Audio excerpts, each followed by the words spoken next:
February favorites, yay! Interestingly enough, the first film I watched in February was also a favorite, and it was The Favorite. I do fear confusion and accidents. Another 6-act film this award season. The other one was Suspiria. I had to, of course, watch this before the Oscars, and at the time I was still on that train in January and February where I was catching up to everything I didn't see last year. I like this one. It's funny. Hilarious, actually. Adult humor. Brilliant. Deserved more than what it got, but such is life. Ralph was hella fun, fam. Oh, man. I love the race scene. It reminded me of Terminator 2 mixed with Robert Rodriguez, mixed with...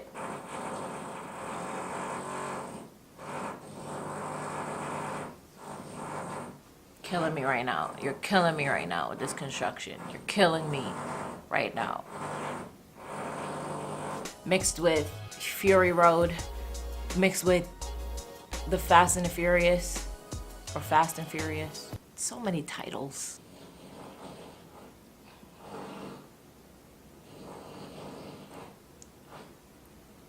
I love the princesses scene. I want to see more of them. I know it'll be expensive, but I love the Yes character. Oh my god. Oh my god. Shut up with the noise. With the noise. It's been nothing but construction in my building. Fuck me. Taraji killed that character, and Vanellope is still so adorable. Green Book. The Best Picture Green Book. It was a fave before it won Best Picture, even though it made me mad. Because it made me mad and sad and happy all at once. Ugh, so ashamed. Vice is on the fence of being a favorite. I just like how they portrayed Chaney to be the dick that he is. See what I just did?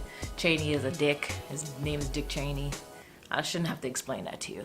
And I think Adam McKay is on the verge of becoming the new Oliver Stone with all these political dramas that he's doing very well, doing very well. He continues to make these really, really well done political dramas.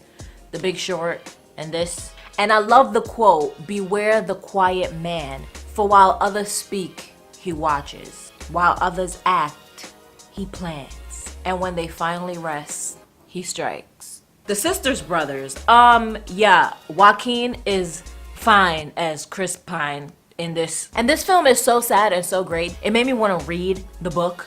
And films never do that. Hardly ever do that for me. Can You Ever Forgive Me inspired me to write. That's how much I enjoyed it. A guy in the film said that writer's block doesn't exist and that it was a term invented by the writers community to have a term to describe their laziness. God? Is that you? The movie spoke to me is what I'm saying. Abducted in Plain Sight. This was fun. No, this was clucking sick. Can't wait for this to be adapted into a film or a miniseries. Y'all know it's coming. Also, what the fuck? These people are disturbing as disturbing comes. The 70s was a weird time. Ponyo! AKA The Little Mermaid with spunk. Yeah, this movie is a decade old, so it's super cute and clever. When you think about it, we all did begin as a fish. Beautiful animation, beautiful music. I always love the food eating scenes in anime. I noticed the way they animate food is great. They always make it look like the most delicious food ever. The Birds, another classic that just became available to me. These are some Muhammad Ali ass birds. They some killers. I also like the double metaphor for birds that they use in this film. Who actually are the birds? The animals or the bitches? I watched this on Valentine's Day. Spider-Man Into the Spider-Verse. Can the real Spider-Man please stand up? Reminds me of Scott Pilgrim. This movie. Love Scott Pilgrim. Talk about innovative animation. Talk about beautifully and masterfully rendered. The way they use color and music, this is miraculous. I hate to be that person, but it needs to be said because the inclusiveness is supposed to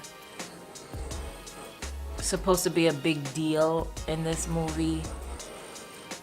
While I couldn't help but notice that the noise came back.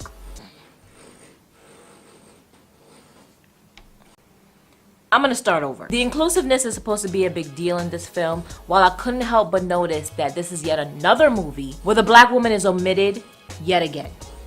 And while we're at it, the Asian man too.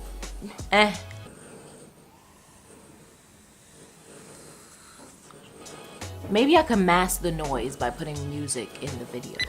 Shut up. Shut up. Shut up. Shut up. Shut up! Okay, it stopped. Anyway, I love the after credit scene with Oscar Isaac. Love Oscar Isaac. I'm super hyped for whatever that will be.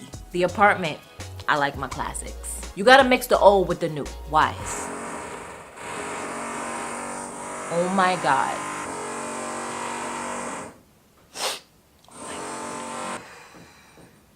They bugging. They are bugging with this noise.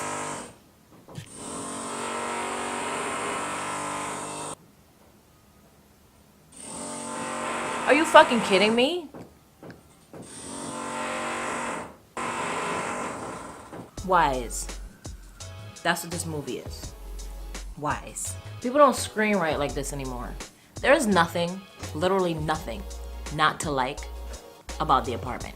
It's well written, well acted, well directed. It's a very entertaining drama, and it's super clever. Sweet Charity, Shirley MacLaine, and Jack Lemmon are just too adorable. Their chemistry is through the roof. You know, I mean, rest in peace, Jack Lemmon.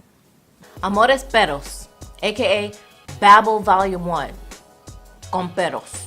Dope. Don't assume because I have little to say about a film, it means it's not as important to me. It just means that all was said in the film for me. And I have nothing to add. Having said that, Amores Perros. Watch it. I watched Free Solo a day before the Oscars.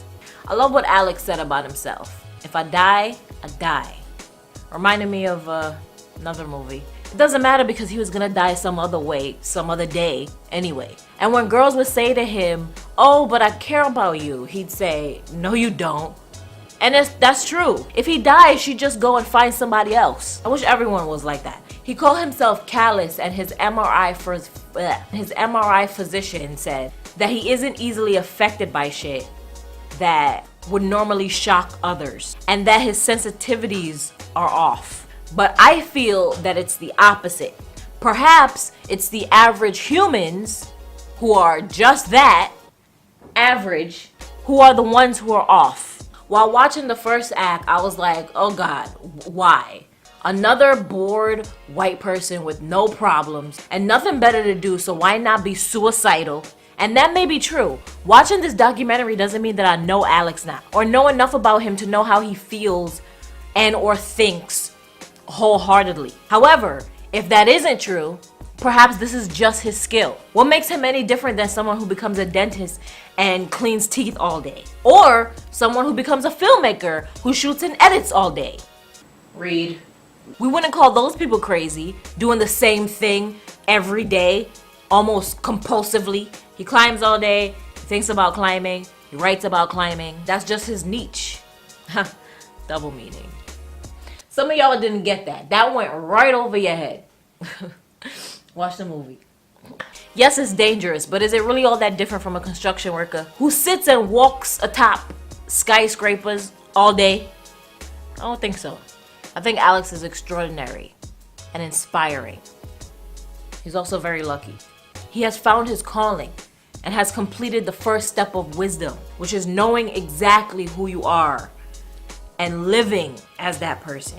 He's better than most of us and clearly not insane, more so rational. I wish I had his lack of fear.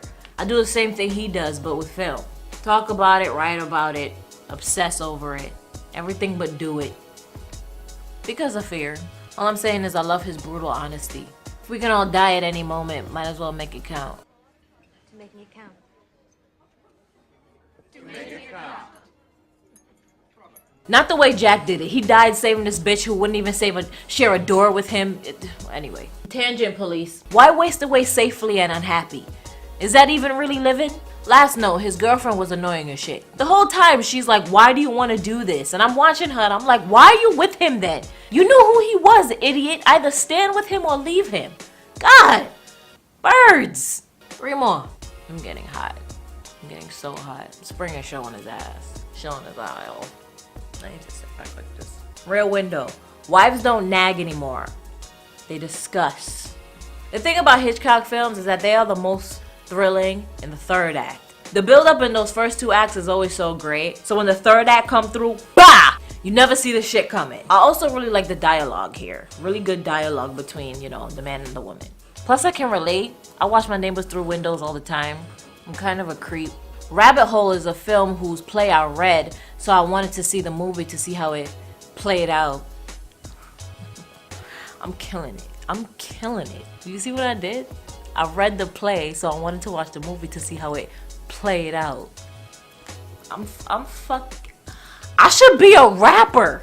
Why am I not a rapper? Because you can't rap. As I felt 3 years ago when I read the play, this is deeply warm and drenched in grief. I teared up at both Aaron Eckhart and Kidman's performance, as well as Miles Tiller.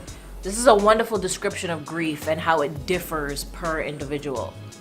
Similar to Manchester in the Sea. And I was moved, to say the least. And the last February favorite film is the classic Best Picture winner, 1950's All About Eve. And my oh my, she was a cunt. Not a word I use lightly, or ever, but if you've seen the film, it's fitting. Vito was right when he told Michael, you gotta keep your enemies closer. My father taught me many things here. He taught me in this room. He taught me, keep your friends close, but your enemies closer. I see now what inspired Showgirls. Showgirls is a watered down All About Eve. With strippers. Con estas pistas. The Spanish for with strippers. Yeah. So that wraps up my February favorites movie edition. Next up, music edition. Thank you so much for watching and putting up with your girl. There's my phone going off again. Let me know what you guys are watching in the comments below. Give this a thumbs up if you like it and subscribe for more and share. Deuces, triple dub.